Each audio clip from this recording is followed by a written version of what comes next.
Allot மணி சேனலுக்கு வருக வருக. நான் செபி ரெஜிஸ்டர்டு ஃபினான்ஷியல் அட்வைசர் கிடையாதுங்க. நான் எஜுகேஷனல் பர்பஸுக்காக என்னுடைய பர்சனல் எக்ஸ்பீரியன்ஸை நான் ஒரு 20 வருஷமாக மார்க்கெட்டில் இருக்கேன். அதை தான் உங்கள்கிட்ட ஷேர் பண்ணுறேன். நீங்கள் எந்த முடிவு எடுக்கிறதா இருந்தாலும் உங்கள் நிதி ஆலோசகரை அணுகி அதுக்கப்புறம் பணத்தை போடுறதை பற்றி முடிவு பண்ணுங்கள். நன்றி. அலாட் மணி சேனலுக்கு வருக வருக. இந்த சேனலுக்கு இன்னும் நீங்கள் சப்ஸ்கிரைப் பண்ணலைன்னா தயவு செஞ்சு சப்ஸ்கிரைப் பண்ணிக்கோங்க. பெல் பட்டனையும் கிளிக் பண்ணிக்கோங்க.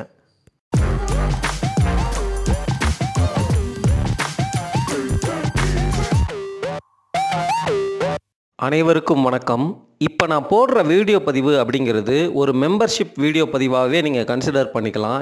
ஏன்னா மெம்பர்ஷிப் வீடியோவில் தான் நான் இந்த மாதிரி கோரான விஷயங்களை பேசுவேங்க.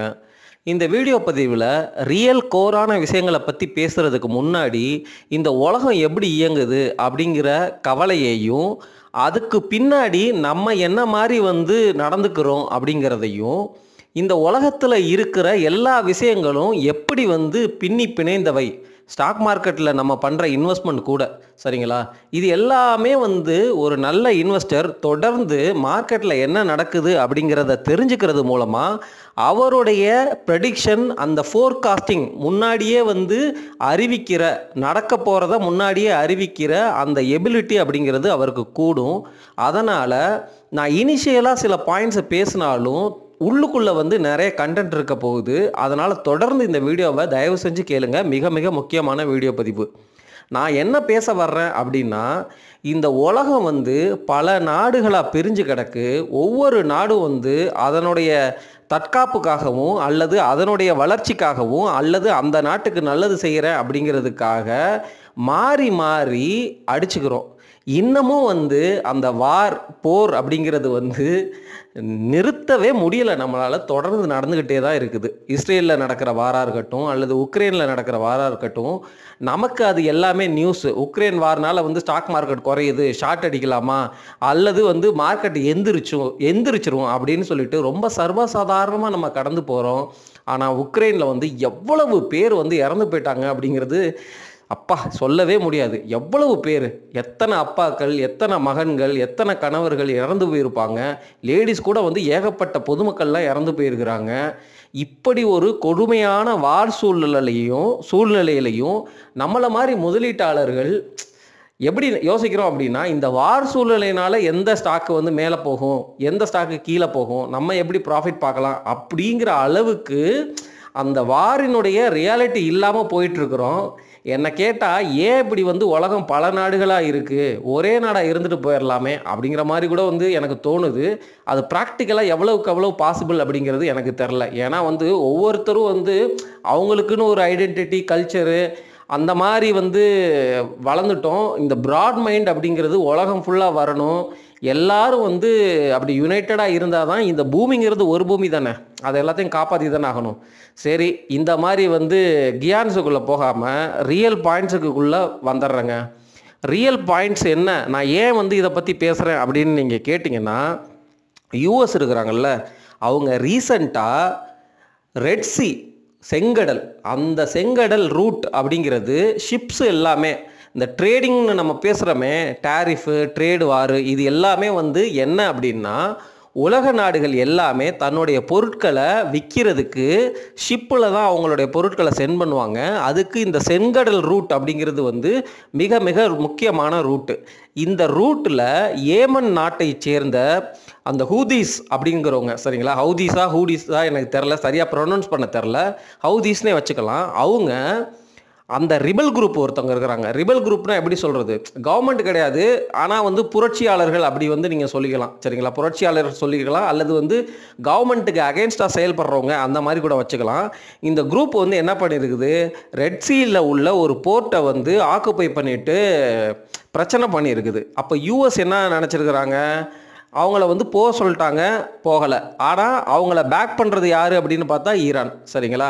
இப்படி தான் நம்ம யோசிச்சுட்ருக்குறோம். ஆனால் அந்த குரூப்புக்கு சைனா நிறைய வார் ரிலேட்டட் உபகரணங்களை கொடுத்ததாகவும், இன்டைரக்டாக சைனா தான் யூஎஸுக்கு அகெயின்ஸ்டாக இந்த ரிபல்ஸ் மூலமாக அட்டாக் பண்ணதாகவும் பேசப்படுதுங்க. பாருங்கள், உலகத்தில் இந்த மாதிரி டாரிஃப் போட்டால் நமக்கு ட்ரேடு வாரு அப்படின்னு தான் நம்ம நினைக்கிறோம். ஆனால் ஒவ்வொரு கண்ட்ரியும் இந்த பொருளாதாரமும் அரசியலும் பின்னி பிணைந்தது அப்படிங்கிற மாதிரி அந்த அரசியலில் வந்து ரியல் டெத்து அப்படிங்கிறது வந்து நமக்கு நிகழ்ந்துக்கிட்டே தான் இருக்குது. எண்ட் ஆஃப் த டே நம்ம என்ன நினைக்கிறோம், டாலர் வந்து ஒரு கரன்சி பேப்பர் அப்படின்னு நினைக்கிறோம். இப்போ உலக பொருள்கள் எல்லாம் வந்து யூஎஸுக்கு போகலைன்னா என்ன அப்படிங்கிற மாதிரி நினைக்கிறோம். கன்சம்ஷன் இருக்காது, இருக்கிறத வச்சு வாழணும். அந்த மாதிரி வந்து பழைய மாதிரி 1991க்கு முன்னாடி இருந்த இந்தியா எப்படி இருந்துச்சோ அந்த மாதிரி வந்து ஒவ்வொரு உலக நாடுகளும் திரும்புகிற மாதிரி இருக்கும். அதுதான் வந்து ட்ரம்ப்பும் ட்ரை பண்ணுறாரு. அவர் என்ன சொல்கிறாரு, நம்ம நாட்டில் வந்து இவ்வளவு குவாலிட்டியான ஒரு ஸ்டீலெல்லாம் தயாரித்தோமே அதெல்லாம் எங்கே போச்சு, நம்ம நாட்டில் வந்து ஏகப்பட்ட மேனுஃபேக்சரிங் ஹப் இருந்துச்சு, ஏகப்பட்ட இண்டஸ்ட்ரி இருந்துச்சு, அதெல்லாம் எங்கே போச்சு. ஸோ எல்லாத்தையும் திருப்பி உள்ளே கொண்டு வருவோம் அப்படிங்கிறது தான் அவருடைய கான்டெக்ஸ்ட்டு. ஆனால் அவங்க வந்து அவங்களுடைய கார்பரேட்ஸ் எல்லாம் என்ன சொல்லியிருக்கிறாங்கன்னா, எங்களுக்கு டைம் வேணும் அப்படிங்கிற மாதிரி வந்து ட்ரம்ப்கிட்ட பேசினதாகவும் அது அவருக்கு வேலிடாக தெரிஞ்சதாகவும் அதனால் வந்து பாஸ் பண்ணியிருக்கிறேன் அப்படிங்கிற மாதிரி தான் வந்து அவர் கொண்டு போகிறாரு. ப்ளஸ் உலக நாடுகள் எல்லா நாட்டுடனும் வந்து அவர் நெகோசியேஷன் டீல், பைலேட்ரல் டீலில் வந்து பேசிகிட்டு இருக்கிறாரு. ஸோ இந்த 90 நாட்கள் கழித்து இந்த மதில் மேல் உள்ள பூனை எந்த சைடு தாண்ட போகுது அப்படிங்கிறது தான் வந்து எல்லாரோடைய கேள்விக்குறியாகவும் இருக்குது. ஆனால் இந்த அன்சர்டனிட்டி இஸ் ஓவர். இப்போ ட்ரம்ப் வந்து பேக் அடிச்சிட்டாரு அப்படிங்கிற மாதிரி எல்லாரும் வந்து பாசிட்டிவாக வந்து அதை யோசிச்சுட்டு மார்க்கெட்டை வந்து மேலே கொண்டு போயிட்டோம். அதுதான் வந்து நிதர்சன உண்மை. எப்படி நான் படிக்கிற காலத்துலலாம் என்னுடைய மேத்ஸ் டீச்சர் சொல்லுவாங்க, அறிவியலும் கணிதமும் ஒன்றுடன் ஒன்று பின்னி பிணைந்தவை அப்படின்னு சொல்லுவார். அதே மாதிரி தான் நம்ம ஸ்டாக் மார்க்கெட்டில் நடக்கிற நியூஸ் அப்படிங்கிறது ரியல் லைஃப்பில் யாரையோ எங்கேயோ வந்து கொடுமையாக பாதிச்சிட்ருக்கு. இன்ஃப்ளேஷனும் அதே மாதிரி தாங்க. இன்ஃப்ளேஷன் அதிகமாக இருக்குது அப்படின்னா சாதாரண மக்கள், ஃபிக்ஸட் டெபாசிட்னா என்னன்னு தெரியாத மக்கள், காசு 100 ரூபா வச்சுருக்காங்கன்னா அதை பணமாகவே வீட்டில் வச்சுருக்கிற மக்கள், இந்த மாதிரி மக்கள் நிறையா பேர் இந்தியாவில் இருக்கிறாங்க. ஏன் நம்மளுடைய அப்பா தாத்தாக்கள்லாம் பார்த்திங்கனாலே பெரும்பாலும் வந்து அந்த மாதிரி தான். சரிங்களா? நிறைய பேர் வந்து அந்த பணத்தை வந்து சம்பாரித்து அதை அப்படியே வச்சுருப்பாங்க, பத்திரமா வச்சுருப்பாங்க. அந்த காலத்துலலாம் வந்து வேல்யூ வந்து டிவேல்யூ ஆகுது அந்த மாதிரி தாட்ஸும் கிடையாது, இப்போவும் கிடையாது, நிறையா பேர்த்துக்கு கிடையவே கிடையாது. அப்படி பணத்தை சேமிக்கிற மக்கள் வாழுகின்ற உலகம் இது. இன்னமும் வந்து இந்த உலகம்தான். இந்த உலகத்தில் நம்ம என்ன நினைக்கிறோம் அப்படின்னா, இது வந்து ஜஸ்ட்டு பேப்பர் கரன்சி அல்லது ட்ரேடு அப்படின்னு நினச்சிட்டு சைலண்ட்டாக இருக்கிறோம். ஒரு இன்ஃப்ளேஷன் அதிகமாகுனா அந்த மக்கள் வந்து கூலி வந்து ஏறிடாது. புரியுதுங்களா? கூலி எப்போ ஏறும்? பின்னாடி ஏறும். அப்படியே ஏறினாலும் அந்த கூலி அப்படிங்கிறது விலைவாசிக்கு ஏற்ற கூலியாக இருக்குமா அப்படின்னு கிடையாது. அதனால தான் வந்து ரிச்சர் புவர் கெட் புவரர் அப்படின்னு வந்து சொல்கிறோம். ரிச்சுக்கு வந்து ஓரளவு நாலேஜ் இருக்கும், அசட் இருக்கும். அந்த அசட்டினுடைய விலை எல்லாமே தங்கமாக இருக்கட்டும் அல்லது வந்து நிலமாக இருக்கட்டும் மேலே ஏறிட்டே இருக்கும். ஆனால் அவங்களால வந்து அன்றாடங்காட்சிகளாக இருப்பாங்க அல்லது மாத சம்பளத்தை வாங்குவாங்க. அவங்களுக்கு பிளானிங்கு இன்வெஸ்ட்மெண்ட் என்னன்னே தெரியாது. ஸோ இருக்க உழைச்சி ஓடா தீர்றது, ஏழையாக இருந்து இன்னும் ஏழையாக மாறுறது, அப்படி தான் வந்து அவங்களுடைய லைஃப் சைக்கிள் போயிட்டுருக்கும். இது இன்ஃப்ளேஷன் அதிகமானாலும் சரி. இன்ஃப்ளேஷன் ரொம்ப குறைஞ்சி போச்சுன்னா அவங்கக்கிட்ட காசே இல்லை அப்படிங்கிறது தான் அர்த்தம். புரியுதுங்களா? அவன் செத்துக்கிட்டு இருக்கிறான் அப்படிங்கிறது தான் அர்த்தம், இன்ஃப்ளேஷன் ரொம்ப குறைஞ்சிச்சுனாலும். ஸோ இந்த பேலன்ஸ் அப்படிங்கிறது ரொம்ப ரொம்ப இம்பார்ட்டண்ட். அதே மாதிரி தான் இந்த ட்ரேட் வார்லையும் வந்து பார்த்தீங்க அப்படின்னா, சைனா வந்து பேக்கில் வந்து இந்த மாதிரி விஷயங்கள் பண்ணுறாங்க. இது சைனா மட்டும் பண்ணலை, எல்லா கண்ட்ரிகளும் அவங்களுடைய நாட்டினுடைய குரோத்துக்காக அல்லது அவங்க நாட்டினுடைய தற்காப்புக்காக அல்லது அவங்க நாட்டினுடைய தேவைக்காக வந்து இந்த மாதிரி வாரை வந்து இன்டைரக்டாக நடத்திக்கிட்டே இருக்கிறாங்க. இது இந்த உலகத்தில் ஒரு மெச்சூர்டு சிவிலைஸ்டு சொசைட்டியாக வந்து மாறணும் அப்படிங்கிறதுக்காக தான் இந்த ஜனநாயகம் அப்படிங்கிற கட்டமைப்பே உருவாக்கப்பட்டது. இது எப்படி போகுதுன்னு எனக்கு தெரியாது. நான் ஒன்றும் மிகப்பெரிய எக்ஸ்பர்ட்லாம் கிடையாது. எனக்கு வந்து என்ன அப்படின்னா வந்து இந்த மாதிரி வந்து மக்கள் சாகுறாங்க, அதை பற்றியெல்லாம் கேர் பண்ணாமல் ஒரு ரொம்ப வந்து இம்மெச்சூர்டு லீடர்ஸாக இருக்கிறாங்களோ நம்ம உலகத்தில் உள்ள லீடர்ஸ் அப்படிங்கிறது தான்.